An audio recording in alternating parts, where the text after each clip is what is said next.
আসসালামু আলাইকুম। আজ কলার মশা দিয়ে বড়া করব। খুবই মজার রেসিপি, একবার হলে ট্রাই করে দেখবেন। এর জন্য খেসারি কালারের ডাল নিয়েছি 1 কাপ, আর হাফ কাপ চাল নিয়েছি। এটা আধা ঘন্টা ভিজে রেখে ধুয়ে পরিষ্কার করে নিব। কলার মশাগুলো কেটে নিয়েছি কুচি কুচি করে। এটাও আমি ধুয়ে পরিষ্কার করে নিয়ে ব্লেন্ড করে নিব। এটা ব্লেন্ড করে নিয়েছি।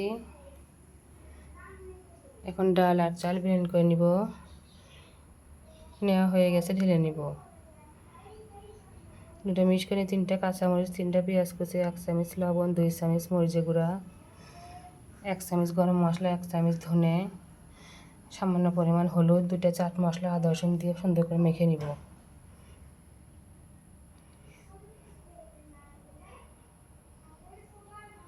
মাখানো হয়ে গেলে এখানে আমি 2 চামচ চিনি দিব। ধনে পাতা কুচি কুচি করে রাখছিলাম, সেটা দিয়ে দিব। দিয়ে আবারও সুন্দর করে মাখিয়ে নিব।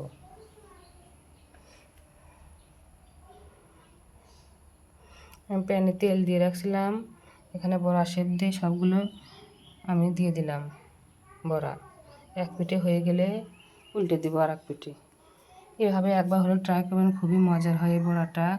আমার চ্যানেল নতুন হয়ে থাকলে সাবস্ক্রাইব করুন, লাইক কমেন্ট শেয়ার করবেন। দেখুন বড়াটা হয়ে গেছে, খুবই ক্রিস্পি মজাদার।